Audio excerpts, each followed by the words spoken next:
Namaste. This week we're focused on procrastination, which I assume is completely irrelevant to all you go-getters, right? Truth be told, even highly intellectual, brilliant, motivated people, maybe like us, can still fall into the rut of procrastination. Procrastination doesn't necessarily equal laziness, which I'm sure we've all just heard that too many times, right? Don't be lazy, get it done right now. Try this on. Instead of equating procrastination with laziness, I invite you to see it as a defense mechanism that we've adopted to protect ourselves from not feeling good enough, or God forbid, failing at something. Procrastination is a way that we can avoid those awful I suck moments. That's what I'm calling them this week, the I suck moments. Okay, so I was geeking out on YouTube, as I do, and I came across this really fascinating video on procrastination.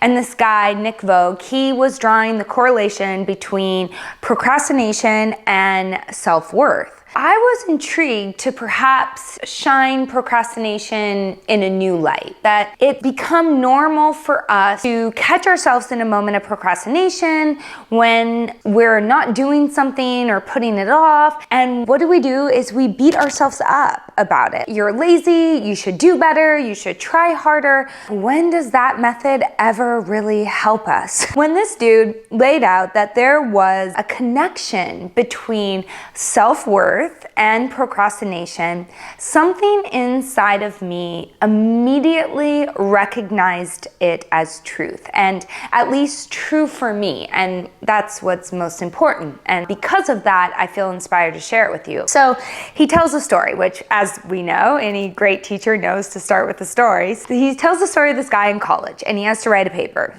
And he sits down after a semi-busy day and plans to write the paper. But instead of writing, he thinks, you know what, I should be productive. So I'm gonna check my email. So 45 minutes later of checking his email and doing some side scrolling, the guy's like, wow, I'm tired. And I'm really not in the brain space to write this paper. I'm exhausted. What I should do is just go to sleep, and I should wake up early when I'm really refreshed and write this paper. So the guy goes to sleep. But before he does, he sets his alarm, and he kind of feels bad about putting off the paper. So he sets it not just early, but extra early, right? So that he has plenty of time in the morning to write his paper.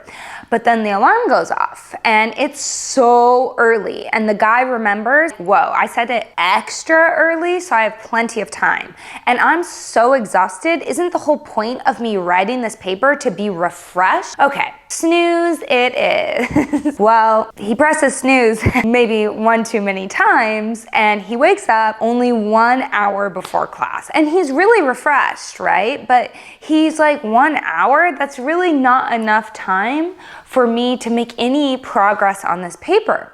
So I should really just do it later. But I feel bad. Like, I should accomplish something in this hour, right? Like, I need to do something. I checked my email last night. So what can I do now so this hour isn't wasted? Can you relate? And so he's like, maybe I'll do the dishes, or I'll fold the laundry, anything that this guy can cross off his list so he gets some sort of sense of accomplishment and satisfaction. So the guy does that. He gets to class on time. He has a full day, maybe takes a little too long of a lunch, hangs out in the hallway after class and has a long conversation with someone.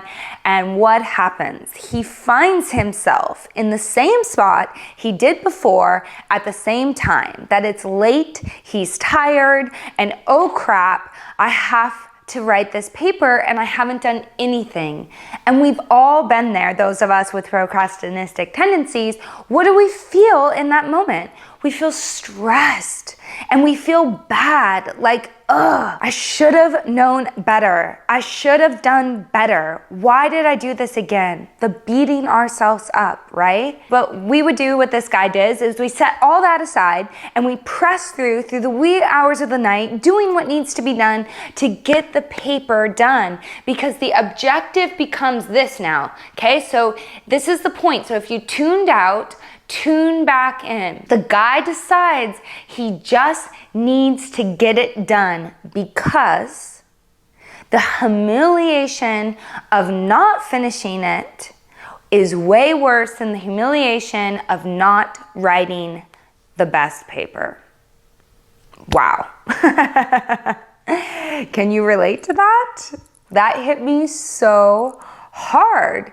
To not show up at all is way more difficult for me to swallow than to not show up at my best. I would never cancel class because I was unprepared. I would push through to prepare even a class that I wasn't even totally proud of, because canceling it all together is so not acceptable for me at all. So this guy in the TED Talk that I was watching, he started to introduce self-worth theory, that it's this need that we all have as human beings to be seen by ourselves and others as competent, capable, and able, and that this is so important to us that we would sacrifice other needs and wants in order to meet this, right? Sacrifice sleep, sacrifice our peace of mind. So we all know that ability or effort plays a part in our performance, but some of us have equated our performance in life, in teaching, in school, in relationships, at work, that it comes down to my innate capability. Like, am I capable? Like, big dramatic question. And so there's this subconscious belief playing out for us that I have this innate capability, and either I've got it or I don't. And this determines how I perform in my life, and then the real problem enters. We have then concluded that our self-worth is based on this capability and performance. In a sense, we've gotten all these things mixed up with one another. My capability and my performance and my self-worth are all tangled up as one thing. So if I fail at something, even if that something is difficult, then my self-worth does what? It plummets. If I try something new and I'm not naturally amazing at it, my self-worth drops. I suck. If my relationship ends, I suck. If I don't get the job, I suck. If I don't do this, A, B, C, D, I suck. And so this brings us back to procrastination. That procrastination is actually a defense mechanism for those of us that have mixed up our self-worth and our performance and our capability, that we've developed this mechanism to protect ourselves from these horrible I suck moments. Wow. Right? I'm going to say that again. Procrastination is actually a defense mechanism for those of us who have mixed up our self-worth with our performance and capability, and have developed this to protect ourselves from the horrible I suck moments. So procrastination isn't because we're lazy. Actually, not at all. In fact, the self-worth theory guy, he was proposing quite the opposite, that those of us who are incredibly driven to succeed, brilliant, remarkable people, can also have an incredible amount of fear of failing. And so enters our defense mechanism of procrastination. So if you resonate, you're not lazy at all. Congratulations, you've succeeded.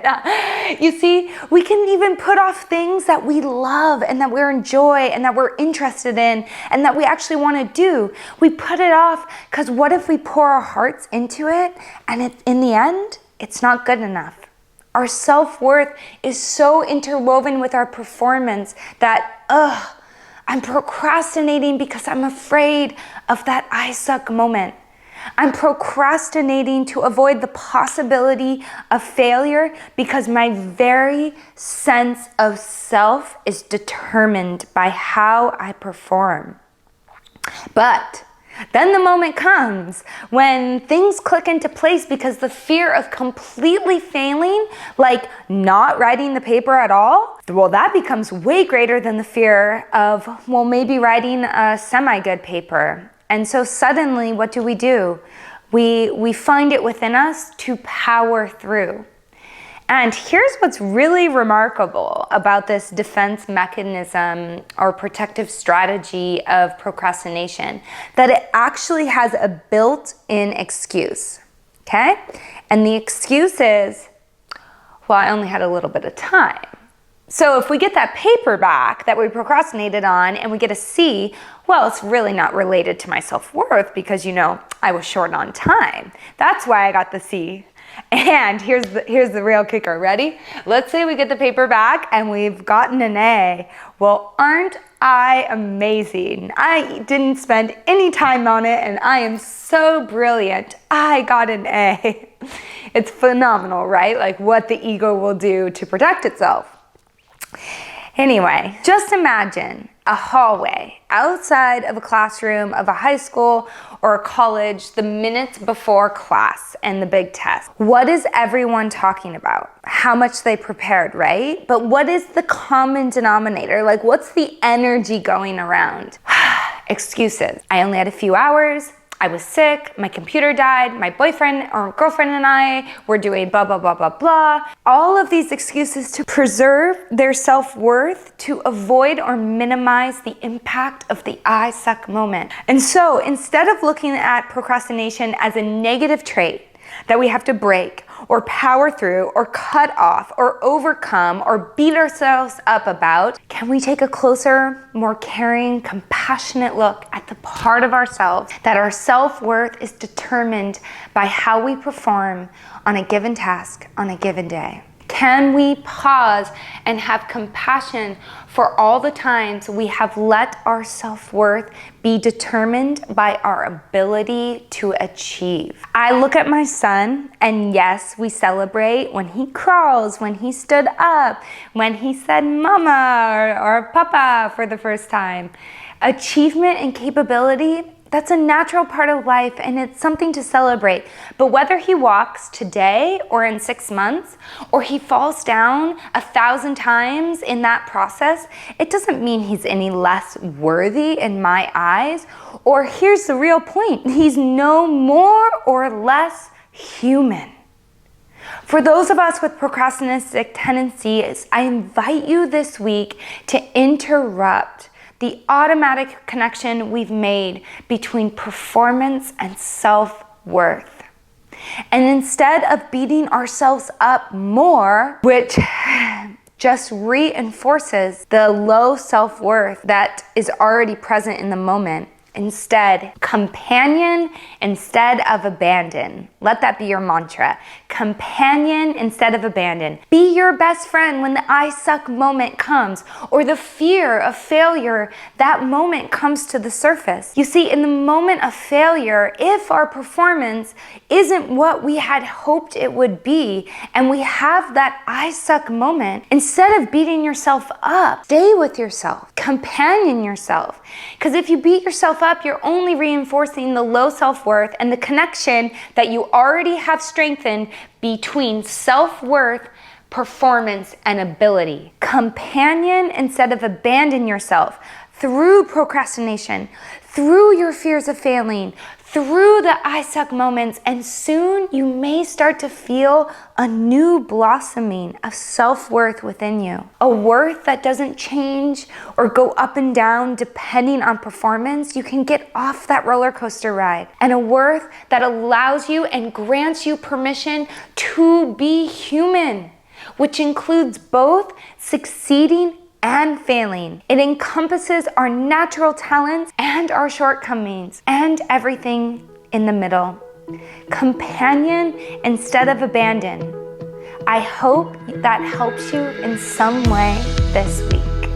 Namaste.